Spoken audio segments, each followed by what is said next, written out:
What's up, YouTube? What's up? How you doing? Happy New Year. Listen, how your New Year starting off so far? You know. So, the goal of this year is to reach 3,000 subscribers. I know we can do it. So, that's the goal for this year. Let's do a smaller goal though. Let's get the next 5 videos to reach 100 likes. I believe in us. So, welcome back to the channel for the first video of the year. And we're going to be reacting to 5 5 disturbing true horror stories animated. And let's go ahead and get in there like swimwear. Always.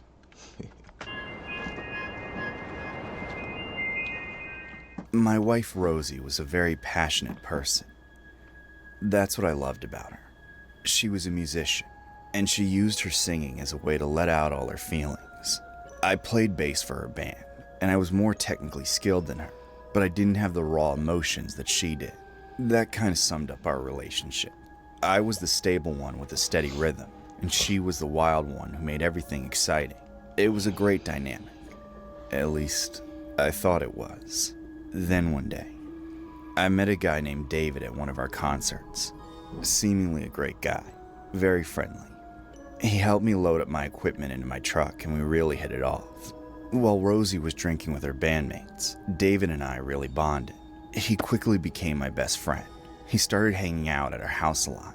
Rosie liked him too, but I didn't know how much she liked him until I caught them making out in her backyard. I was furious. I didn't say anything at the time. Look, guys, if you ever catch your lady cheating, or ladies, if you catch your man cheating, let him go.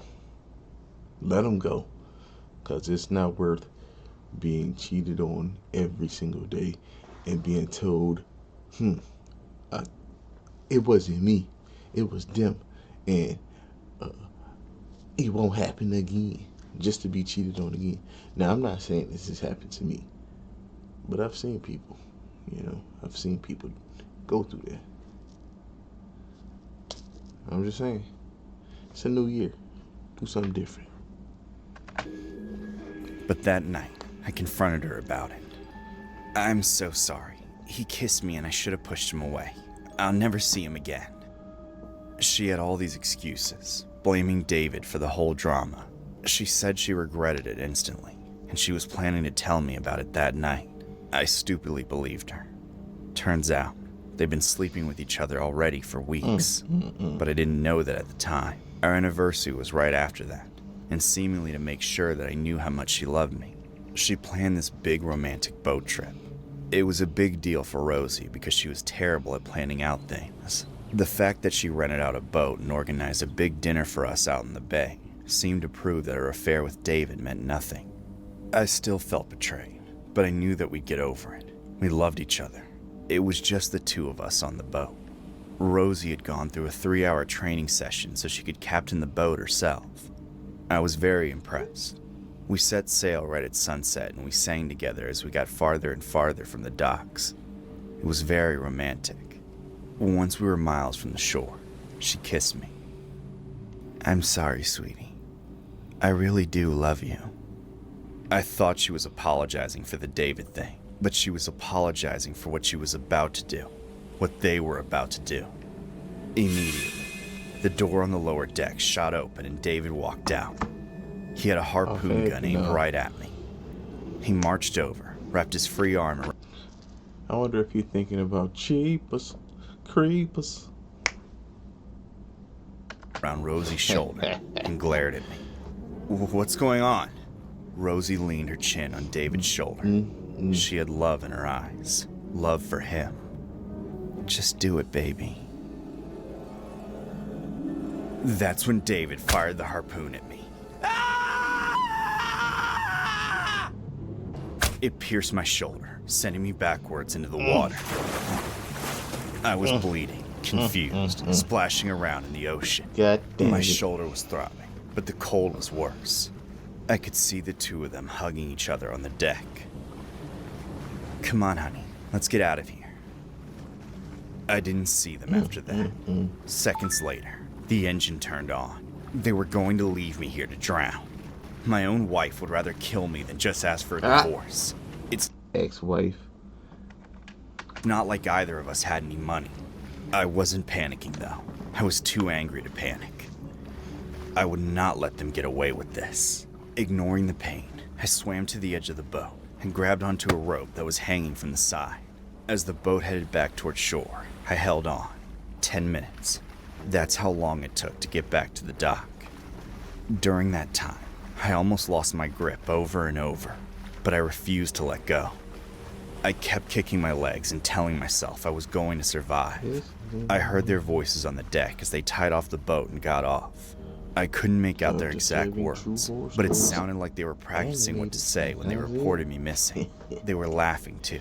I could hear that part clearly. Like this? I watched them run across the dock and onto the beach. Rosie's hair was wild, and I could hear her screaming. Help! Someone call the police! My husband fell overboard!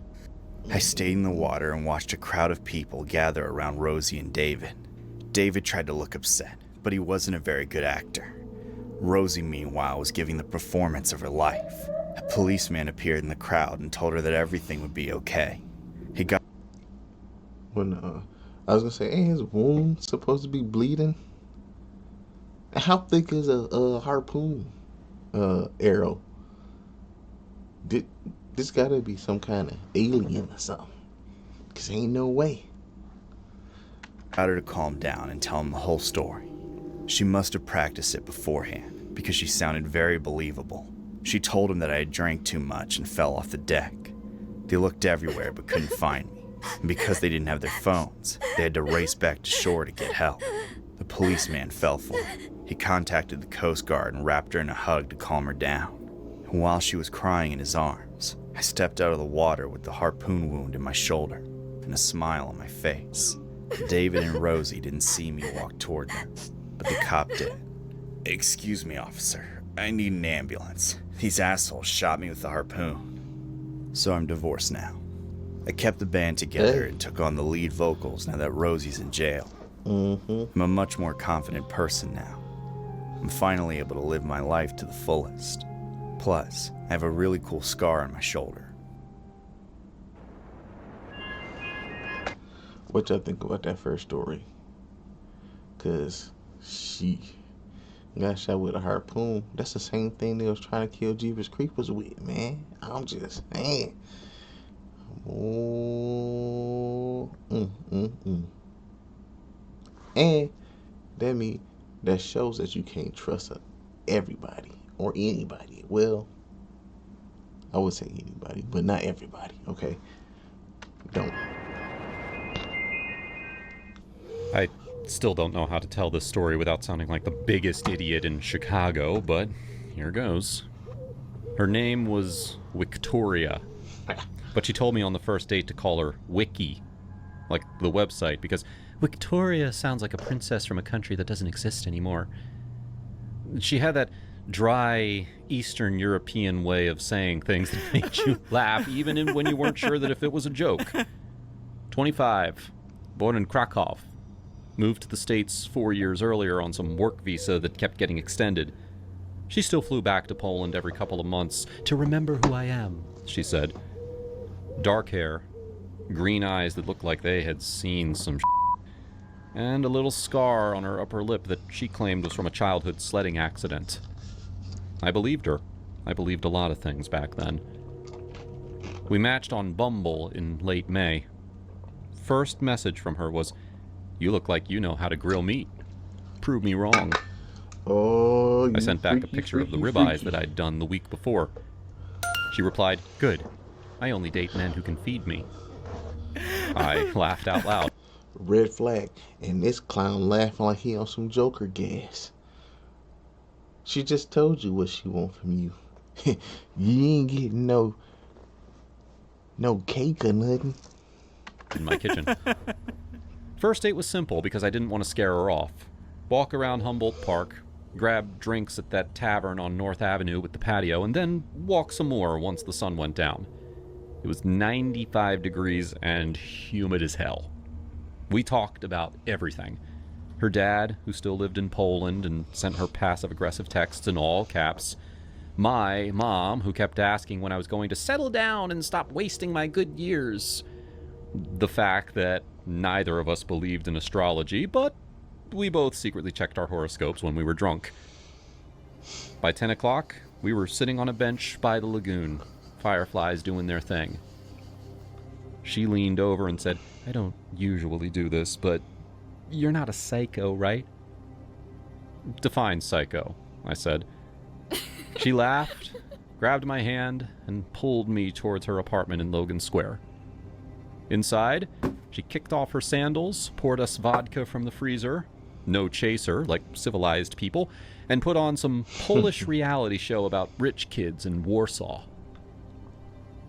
After 20 minutes, I leaned in. "Slow, I need slow." "Slow is good," I said, even though my heart was jackhammering.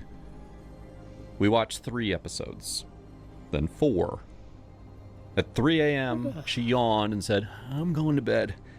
You can stay if you want." I blinked. On the couch? She rolled her eyes. "No, idiot. In the bed. I'm not kicking you out into the night like some movie." So I brushed my teeth with my finger and whatever toothpaste was on the sink, and then I walked into the room. Oh, yeah, boy, you about She to gave me get this some half check. smirk and said, "I sleep like this. Yeah. You can too. Or you can be weird and keep everything on. Your choice." I was not weird. Hell no. Boy, he fell for it. Oh, no, he fell for it. Don't tell me, my man, you fell for it. What they playing? Call of Duty.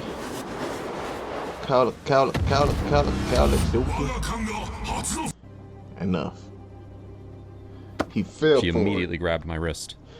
"Not yet," she said softly. "Just hold me." So I held her. We fell asleep like that. Heck no. I woke up at 6 wondering what fresh hell I'd signed up for. That set the tone for the next 3 weeks. We saw each other almost every day. She'd text me at 2 p.m. "Come over. I made Bigos and I'm bored." And I'd drop whatever I was doing. We'd cook, drink wine, dance in her kitchen to some band called Madame I'd never heard of, What the and then hell? crawl into bed and just cuddle. Naked? Once she said, "In Poland, we don't smash on the 3rd date like you animals." I Well, on the laughed because by 4th then and it was like 5th, the yeah. 15th date. Oh, damn. My friends started roasting me alive. Yeah, roast. "Dude, she's using you as a room heater," my buddy Ryan said over wings. "She's got a husband back in Krakow," said Matt. "You're the American side piece." I defended her every time. She's just traditional. Guilt or whatever. But privately, I was losing my mind. Week 2, we drove up to Wisconsin to go tubing on the Apple River. Just us, a cooler of White Claw, and 6 hours of sun. On the ride back, I finally snapped. "Wiki, talk to me. What is this? Because I'm going crazy here." What is it? She stared out the window. "What do you mean?" "Every night we're in bed together and you won't let me touch you. You say physical touch is your love language, but you flinch when I try anything. I like you a lot, but I didn't sign up for such sleepovers." She was quiet for a long time. Then, "I really like you. I'm just scared. I've been hurt before. Can you be patient?" Stop telling me some lies. I said yes. Of course I Stop said telling yes. me lies. She reached over and held my hand the rest of the drive. Don't tell me lies. That night she sent me a text. "I'm sorry I push you away. I want you. I just need to go at my speed. I stared at the message until the screen went black. Nothing changed after that. By week 4, the red flags weren't flags anymore. They were like air raid sirens. There was the time that she told me that her mom was a controlling because she wouldn't co-sign another car loan. The time she laughed about getting pulled over for DUI, but the cop was cute, so he let me go. The stack of unpaid parking tickets on her dresser like confetti. The way that she'd trash talk her best friend 1 minute and then call her my soul sister the next. The final straw was the phone incident. She texted me Saturday morning. Want to go out tonight? Dancing? I miss your face. I made reservations at a taco place she liked. Planned to take her to Late Bar where they play all 80s new wave. I was actually excited. Like, maybe we were turning a corner. I got to her apartment at 7. She was pacing, screaming into her iPhone in Polish. I caught the words, Mama, and a lot of kurwa. When she hung up, she threw the phone on the couch. My mother kicked me off the family plan because I'm irresponsible. Can you believe this? What happened? I was late on 1 payment. 1! She's punishing me. Well, she decided that we'd go to the T-Mobile store in person to port her number. On the way there, she explained that her mom had given her 24-hour access to the account to transfer the line. While she had access, Wiki deleted her mom's ex-boyfriend's number off the plan because he's a piece of and she shouldn't still be paying for him. Her mom found out immediately. Text came through while Wiki was showing me something on Marketplace. I trusted you. You, Victoria. Never again. Wiki read it out loud and laughed. She's so dramatic. I felt my stomach drop. At the store, the guy behind the counter was... You were a psychopath. Too bad it took you so long to find out, though. Ain't no way it should have took you that long. She ain't even letting you do nothing for real. You just naked. Patient, but Wiki had already deleted her eSIM in a fit of spite, so the phone was basically bricked for porting. He offered a temporary fix for $25. She lost it. $25 for this?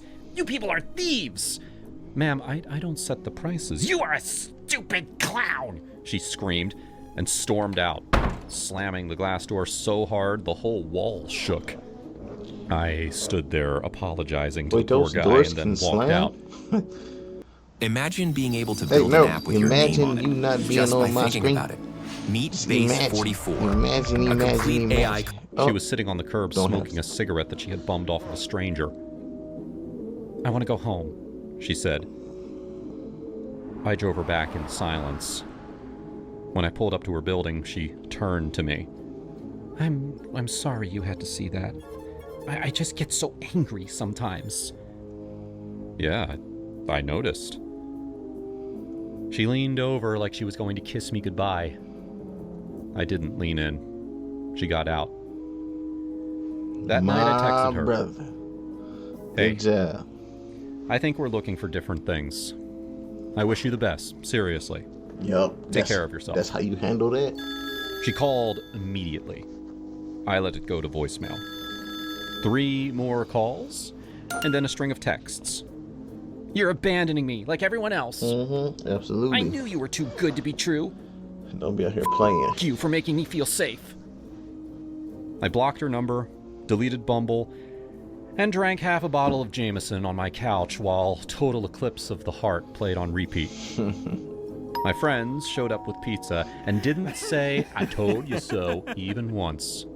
Which was bro code for, we love you, dumbass. Get you some friends like that. Ladies. Gentlemen. Folks. You need real friends. Not them yes folks.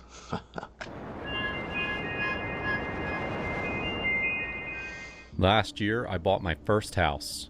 It was everything I ever wanted and more. 2 stories, a huge backyard, more than enough space for me to live with my family once I finally got married and settled down. The price was cheap, suspiciously cheap actually. I worried that there were issues with leaks or mold or something, but the realtor assured me that nope, everything was as it seemed. Nothing strange happened when I moved in. That didn't start until 3 weeks later, after I moved in all my stuff. I had a couple of friends over for a little housewarming party. We were drinking and playing games in the living room when my friend Rudy absolutely freaked out. His glass fell out of his hand and shattered onto the ground. What's wrong? With no women? Do you see that? He was pointing at the window, but when I looked, nothing was there. All I saw was my backyard through the foggy glass. Rudy swore up and down that he saw something outside. He didn't say what it looked like, just thought it was big. I couldn't tell if he was messing with me. I didn't have a lot of plants in the backyard. There were patches of dead grass and some gnarled little trees, but my whole property was on a section of land that seemed kind of barren. I doubted that I had any animals back there. Well, I cleaned up the broken glass and gave Rudy a new drink. We tried to restart our game, but the vibes were off. My friends all ended up leaving earlier than they expected. When I was alone, I went over to that window and just stared outside, trying to figure out what Rudy had seen. I didn't see anything that night, but I did feel a change in temperature. There was a strange warm spot right in front of the window. A few days later, I started noticing other things. Crackling noises under the floorboards. A strange, steady thump behind the walls. Random warm spots in different parts of the house. There were plenty of rational explanations for all of it, but that didn't stop me from getting spooked. And then I saw the handprints. I was watching TV in my living room when I noticed something through the kitchen window out of the corner of my eye. A faded gray handprint appeared on the glass. Then another. It's official. It looked like someone was outside trying to get in. Who's there? The handprints disappeared. But then more handprints appeared on a different window. Standing in the middle of the living room, I spun around trying to look at all of the windows. And sure enough, each one of them had handprints that came and went. I nervously walked up towards one of the windows and saw a handprint appear right in front of my face. And up close, I could see that there was no one on the other side of the glass. No one to make the handprint. This had no logical explanation. I switched on all the lights and locked all the doors. I pulled out my phone and started to dial 911. Then I stopped myself. The police would just think I was crazy. I called the realtor instead. Hello? Who is this? There's something about my new house that you didn't tell me. The realtor got quiet for a long moment, and then he took a deep breath and apologized. He said that I wasn't the first person to experience strange occurrences at this property, and that's why the house had been so cheap. I demanded that he tell me everything he knew. He slowly explained that before the house was built, there was a circus on this property. It was a small one-ring circus that specialized in animal acts and stunt work. This was way back in the 20s or 30s. The realtor wasn't entirely sure of the time period. Well, back then, the circus had 2 star performers. I would say it's like having another producer in the room that knows exactly what your song means. This is Co-Producer, the fastest way to find samples that fit your track. It listens to your track and pulls in samples that fit the rhythm, harmony, and key automatically. No more scrolling. And Clara and Ethan, they were trapeze artists. Audiences enjoyed all the performances, but Clara and Ethan were the real draw. People came from miles around to see them walk the tightrope and swing through the air in their elaborate routines. The circus owner paid them well and made sure that they were happy. And then Clara discovered that she was pregnant. As a couple, they decided to leave showbiz behind and start a family. The owner refused to let that happen. He told them that he supported their decision, but before one of their rehearsals, he manipulated Clara's swing, causing her to fall. He didn't want Clara to die, he just wanted the fall to fix her baby situation. Unfortunately, she missed the net completely. she died on impact. Ethan was horrified. He knew that the owner had sabotaged her rope.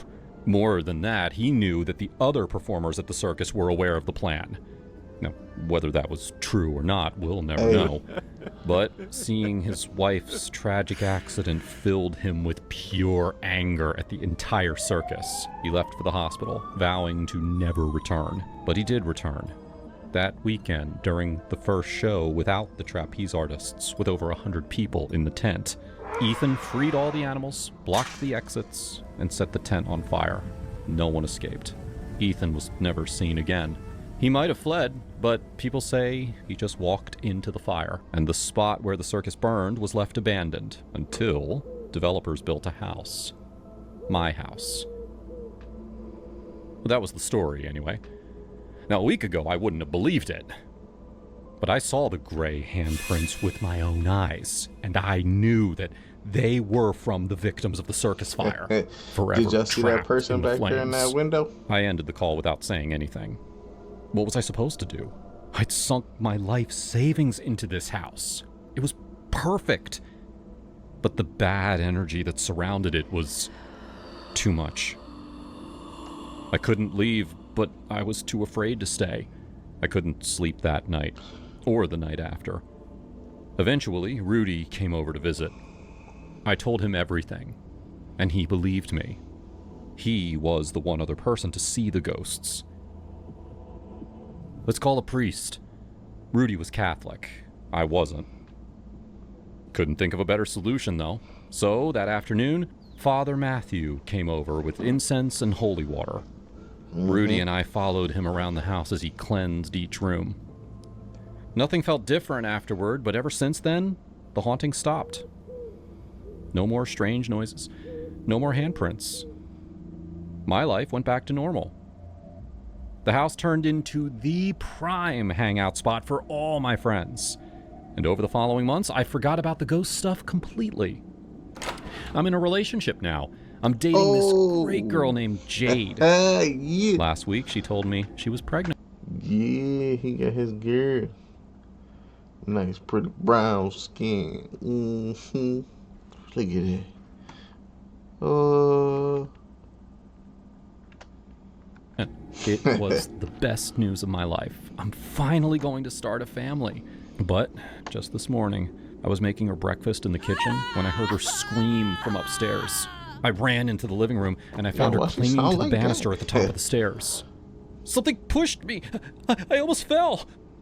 I ran to her and held her tight, making sure that she wasn't hurt. Now, I don't know if it was just some strange accident or if the ghosts are back. I'm terrified that Jade will suffer the same fate as Clara. What should I do? Boy, you better stop it.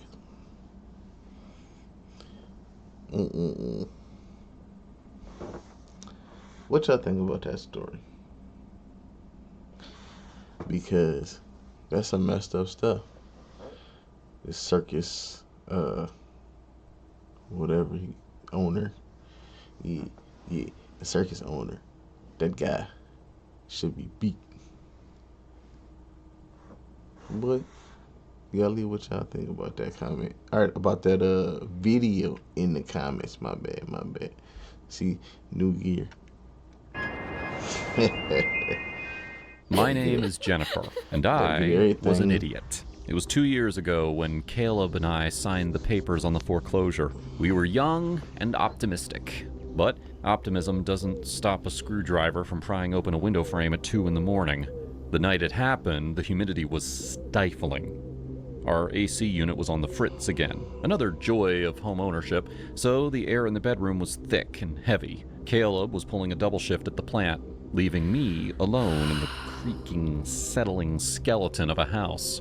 I was lying in bed. An ID channel marathon was running. I know, the irony isn't lost on me. I was half dozing, listening to a narrator describing a grisly murder in Wisconsin, when I heard it. My eyes snapped open. The sound came from right beside me. Our bedroom was small, forcing the bed against the exterior wall. The window, an old single-pane sash window that rattled in the wind, was less than 12 inches from my ear. Coming to get you. Damn squirrels, I muttered, rolling onto my back. We had a massive oak tree that overhung the roof. The rodents were constantly treating our shingles like a runway. I closed my eyes, trying to force myself back into the drift. That wasn't claws on wood. I froze, my breath catching in my throat. I stared at the ceiling fan, straining my ears against the drone of the TV. God damn it. Stuck. The voice was a low, raspy mumble. It was male, and it was right next to my head. Adrenaline dumped into my system so fast it made me nauseous. It wasn't a squirrel. Squirrels didn't curse. Picked a great mane, but your voice doesn't quite match it. We have a fix. VoiceMod gives you over 150 lag-free, real-time voice. Someone was standing in the flower bed outside, working a tool under the lip of my window frame. I scrambled backward, tangling myself in the sheets, and hit the floor on the opposite side of the bed. I didn't think, I just reacted. "I have a gun!" I screamed, my voice cracking but loud. "I have a gun and I'm calling the cops! Get the hell away!" I didn't have a gun. I had a heavy brass lamp and a cell phone, but he didn't know that. The scratching stopped instantly. Silence. My hands were shaking so bad I dropped my phone twice before I dialed 911. 911, what is your emergency? "Someone's trying to break into my house. I'm at 402 Elm. Please, he was at the bedroom window." "Is the intruder inside the house, ma'am?" No, he stopped when I screamed, but he's out there." "Okay, I have officers in the area. Stay on the line with me. Are you in a safe place?" "I'm in the hallway. The doors are locked." The wait felt long, but it was probably less than 4 minutes. I watched the front door, waiting for it to be kicked in. Every creak of the floorboard sounded like footsteps. When the blue and red lights finally washed over the living room curtains, I nearly collapsed with relief. 2 officers met me at the door. "You said he was at the bedroom window?" the older one asked, shining his flashlight into the yard. "Yes, right there. I heard him talking. He was cursing." They walked the perimeter. I stood on the porch, hugging my arms, feeling exposed in my oversized t-shirt. The neighborhood was dead silent. No dogs barking, no cars, just the hum of the transformer on the pole. They came back around the corner, shaking their heads. "Ma'am, we didn't see anyone," the older officer said, clicking his light off. "No footprints in the mulch, but it is pretty dry out here. You sure it wasn't the tree branches? The wind is picking up." Man, it was probably him. I felt the heat rise in my cheeks. "It wasn't a tree. Trees don't talk." He gave me a look. The look that says, "Hysterical woman alone at night." "Right. Well, we checked the yard. It's clear. Probably just a prowler who got spooked and ran off when you yelled. You did the right thing." "You're leaving?" I asked, my voice rising.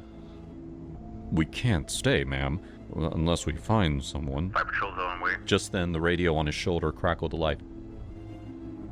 "Dispatch to Unit 4 Alpha. Break-in in progress. 408 Elm. Resident reports intruder forcing the back slider." The color drained from the rookie's face. "That's 3 houses down." "Go! See, I told you!" They didn't say goodbye. They sprinted to the cruiser, tires screeching as they peeled out down the street. I slammed the front door and threw the deadbolt.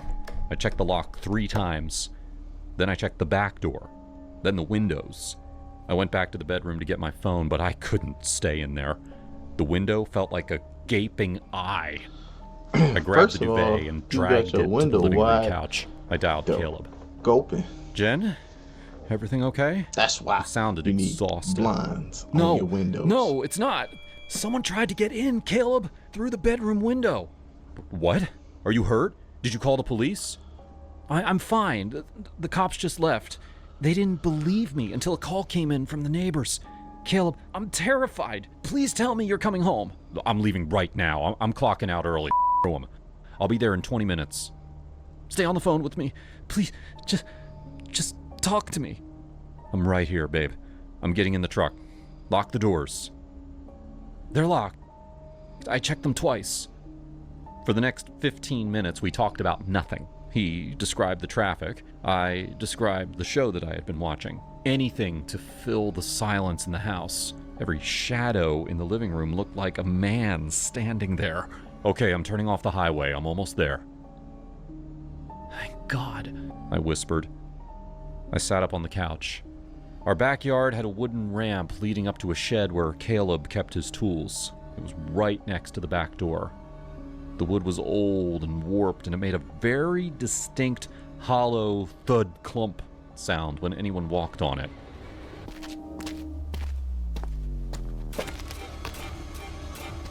Oh, thank God, I said into the phone, letting out a breath I'd been holding for an hour. I hear you. You're on the ramp. What? Caleb asked. I hear you on the back ramp. Hurry inside. I'm unlocking the door. I pulled the phone away from my ear and went to hang up. Jen! Jen! Don't! I put the phone back to my ear. What? Jen, listen to me very carefully. I'm at the traffic light on 5th. I'm not in the neighborhood yet. The blood in my veins turned to ice water.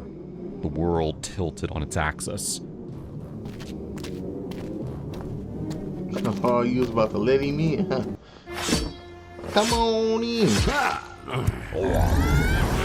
It ain't nothing but a short walk. The footsteps were at the top of the ramp. They stopped right outside the back door. Oh my God, I whispered. Oh my God, Caleb, he's at the door. Get out of there. Get out of the house now. I can't. The front door takes too long to unlock. I dropped the phone. I didn't care about the call anymore.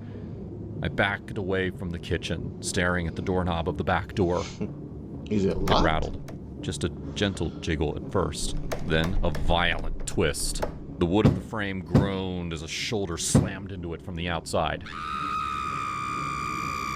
I ran to the kitchen drawer, fumbling blindly for a knife, anything sharp. I grabbed a steak knife, clutching it with both hands, shaking so hard I nearly cut myself. Police, open up! The shout didn't come from the back door, it came from the front yard. Sirens wailed, cutting through the night air, loud and close. The pounding on the back door stopped. I heard the sound of boots running down the ramp, followed by shouting in the backyard. Freeze! Get on the ground! Show me your hands! I sank to the kitchen floor, the knife clattering out of my hand.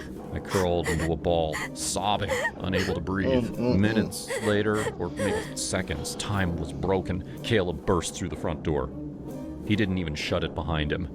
He found me on the kitchen floor and scooped me up, burying his face in my hair. He was shaking just as hard as I was.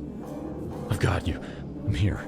I've got you. Outside, it sounded like a war zone. Radios, shouting, dogs barking. We eventually went out onto the front porch. The street was lit up like a disco with police cruisers. They had a guy in cuffs leaning against the hood of the car. He looked like a skeleton with skin stretched over it, sores on his face, eyes wild and darting. He was twitching, muttering to himself, his head bobbing rhythmically. The older officer from earlier walked up to the porch. He looked exhausted. You okay, folks? Is that him? Caleb asked, his arm wrapped so tight around my waist it hurt. Yeah, that's him. We call him Smoke Whiz. He's been hitting houses in a 3-block radius all night. Same MO. Tries the windows with a screwdriver, and if that doesn't work, he tries the doors. We've been one step behind him for 2 hours. I looked at the guy. So what? He was staring at the sky, licking his lips. He was at my window, I said, my voice hoarse. Why did he stop? I screamed, but... The officer cracked a small, grim smile. Well, actually, ma'am, that's the funny part. You want to see something? He led us around the side of the house to the bedroom window. He clicked on his heavy flashlight and he aimed it at the ground. There was the screen, lying in the dirt, bent and torn. We got the screen off, the officer said, moving the beam up to the window frame. But look there.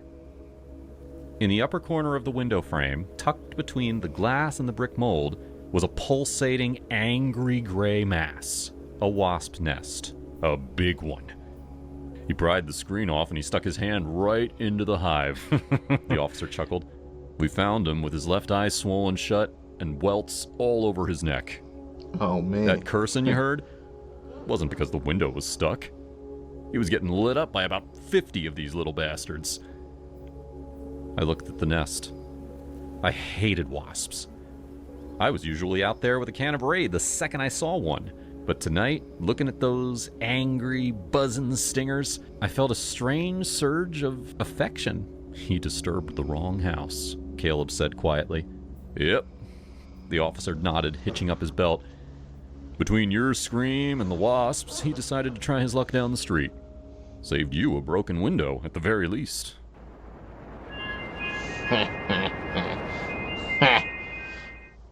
My name's Michelle.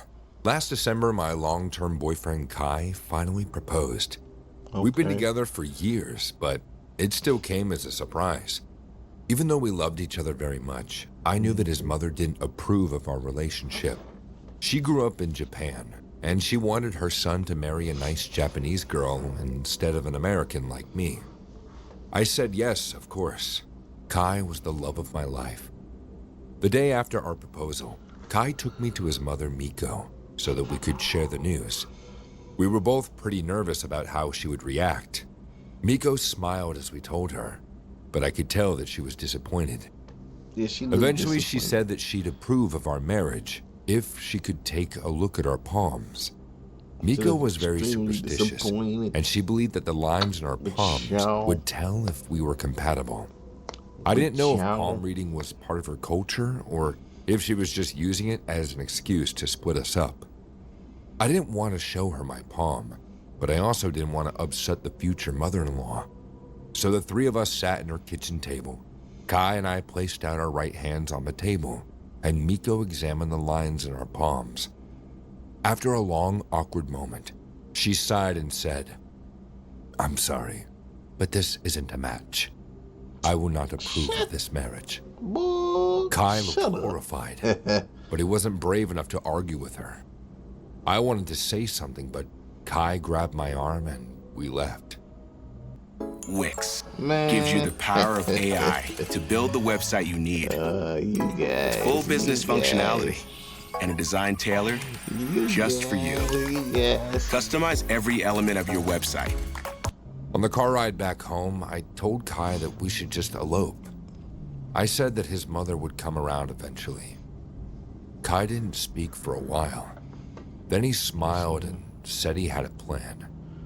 He explained that if his mother's only problem was our palm lines, then we could just change them.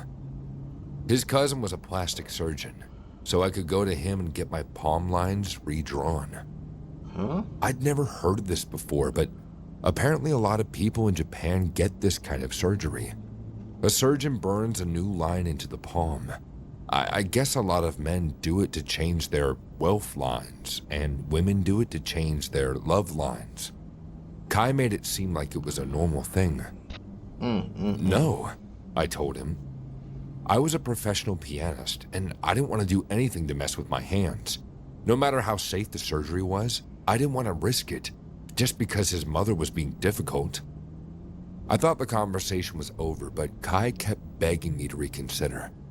When we were back home, he showed me his cousin's website, which was full of testimonials from satisfied customers. The surgery was cheap and recovery time was just a few days. I loved Kai so much.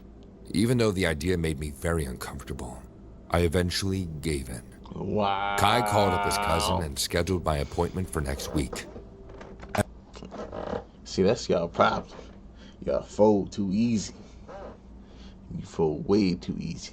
All he had to do was show you a few reviews that could have possibly been him just writing stuff.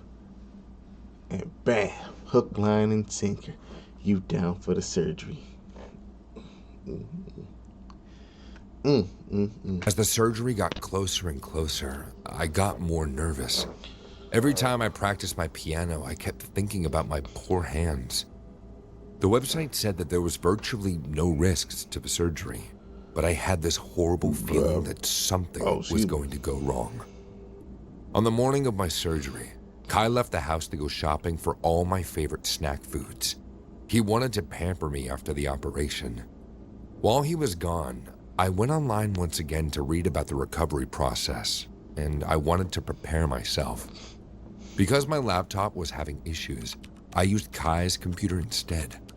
I read through his cousin's website one more time. All the information seemed reassuring.